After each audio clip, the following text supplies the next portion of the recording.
Hello everybody, this is the Hebrew Jamaican Coolie back again with another video. And if you're looking at the title, you know what it says. Reparations and justice will not come from man. It will come from the Most High. Scripture says it, and I believe it's going to be true. This is what he's always done for his people. He will either give us the means to get the justice that we deserve and the reparations that we deserve, or he is going to do it himself.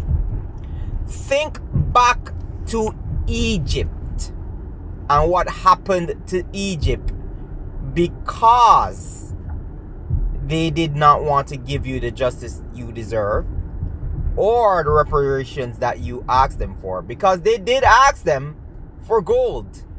I mean, they said it in a weird way when they said to lend us your gold and stuff. I don't know why you would ask somebody to lend you, but I understand. I don't know if it's a misinterpretation of the word that was said, and maybe I need to look at the Hebrew scriptures to see what was said.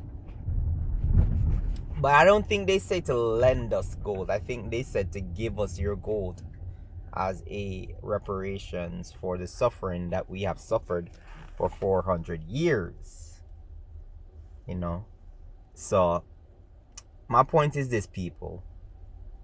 We're here fighting for reparations, and you're hearing that they need to study it as to why you need reparations, but billions, and I do mean billions, billions are given to another country in your stead, you know, but you can't even get billions to start the process of, you know, justice for the harm that was done to your people. But it is what it is, man. The most I keep telling people, like, don't fight over this. Don't fight for reparations. Don't fight for it, because the Most High is going to get that done. A lot of people don't have any patience, and that's the problem. When you don't have patience, you understand, you put yourself in problems and situations that you're not supposed to be in.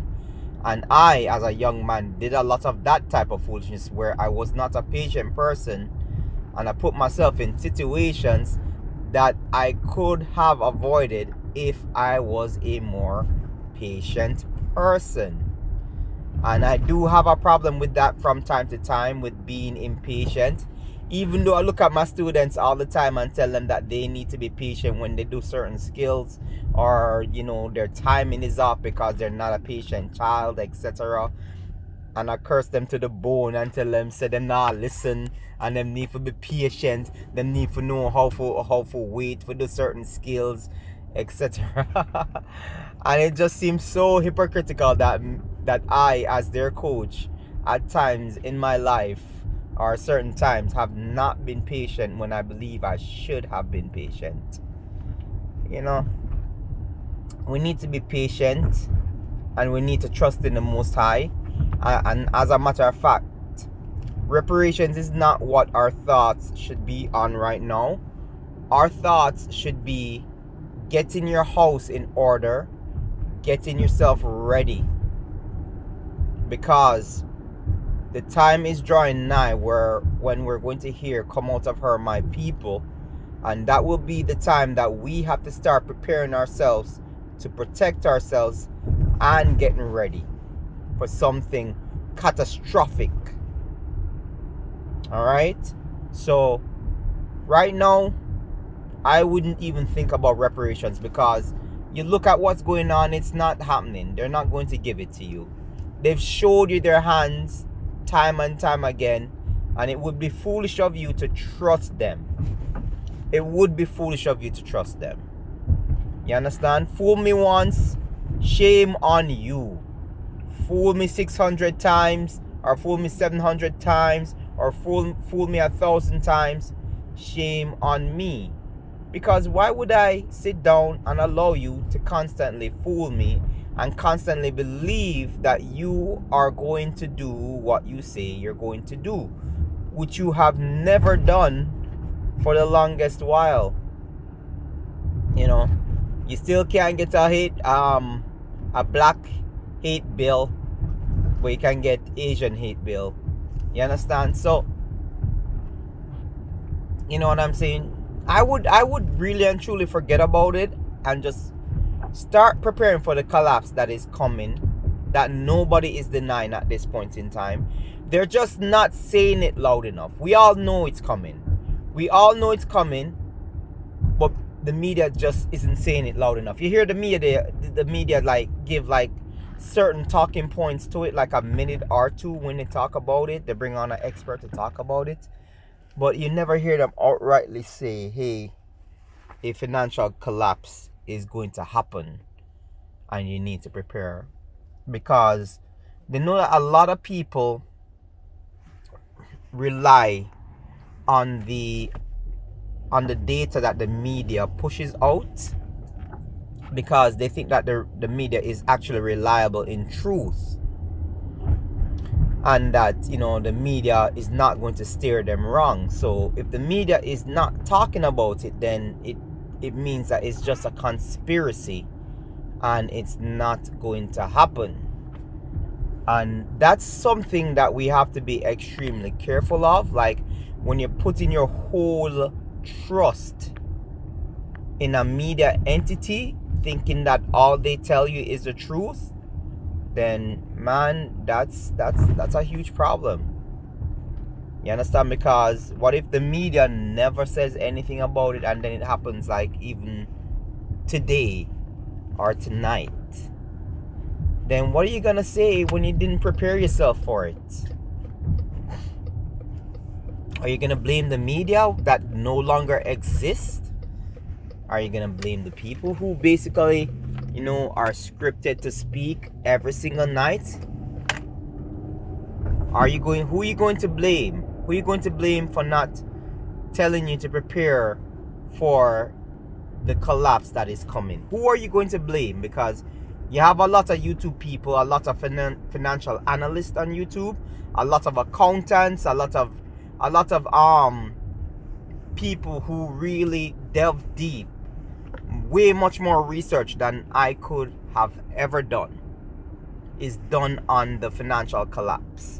And believe me, I believe I've done a little bit of my due diligence to see what could possibly be taking place and how soon it would happen. And I don't think I've done enough as some of these videos that I've been watching and paying attention to.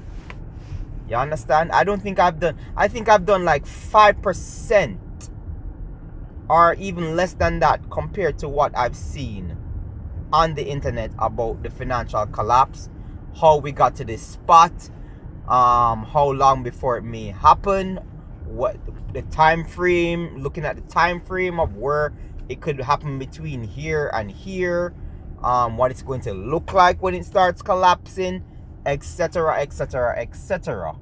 You understand? I've seen a lot of people like break it down using, you know, like 10-part videos talking about how, you know, we got here from, you know, from like day one with taking the the dollar off the gold standard. Right? They start there, even though they could go back a little bit further. They start there and they bring it all the way up. And they start to talk about, you know, right now with the constant spending, etc, etc, etc. You understand? So, you know, like I said before, my question is this: is who are we going to blame when you have a lot of people sounding their alarm that this is coming and that we need to prepare for it? Who are we going to blame when we didn't do our due diligence to prepare for an outcome that is, at this point in time, you can observe and realize that it is actually going to happen? You don't have anybody to blame other than yourself. And I'm going to suggest to you again, people, take me at my foolish advice. You need to start stocking up. You understand? Even if it's just canned foods, you need to start stocking up. Alright? You need to start stocking up. You know, even if you just have a month's supply, at least for a whole month, your family not going to starve. There are some people that within like 2 weeks or even less than that, they're going to starve. They're literally going to starve because they're not prepared and they don't care about all the information that's out there. They just want to live their lives, and whatever it is. Think about a lot of these, media influencers. Do you really and truly think that they care about what we're talking about? They obviously don't, because they're enjoying themselves and they're going about their daily lives. They're posting, they're showing their joy, and then it's just gonna happen like that. You understand? It's just gonna happen like that. The switch is gonna be turned off just like that, and then, you understand, they're going to find themselves in a precarious situation, or situations that they don't want to be in, or situations that nobody ever thought they would be in. Begging for table scraps from somebody's table. You understand what I'm saying? And then I used to hear a lot of things from a lot of men. To be honest, really and truly with you, there's a lot of men on the internet that have a lot of anger against women that I think is unwarranted. I remember I was reading this comment section when they were talking about like the COVID-19 situation, and how, there are a lot of women that were actually suffering and being evicted, etc. And then you had some guys commenting that how, if that's how they're suffering right now, can you imagine when the collapse happens? A lot of these women are going to be given head for hard-boiled eggs. And I said to myself, what kind of mentality do you have to what kind of mentality do you need to have in order to basically be saying something like that? What kind of hatred you have to have in your heart against anyone to want to basically just screw a woman who is hungry for hard-boiled eggs? You must be extremely depraved. And when I saw the comment, I was like, that's kind of a depraved mindset. Because really and truly, you're actually telling people how you actually feel and what you desire, because you're going to want to basically stock up on food because you know that they're going to come around, and that's what you want to do to them. That's a depraved mindset, man. That's an extremely depraved mindset in a lot of men that I see. And the evil is definitely out there in men and in women. And when this thing starts hitting the fan, trust me, you're going to see the true nature of a lot of people that you thought were safe people. Anyway, I'm at work. This is the Hebrew Jamaican Coolie. I hope you have a great day. Peace. I'm out.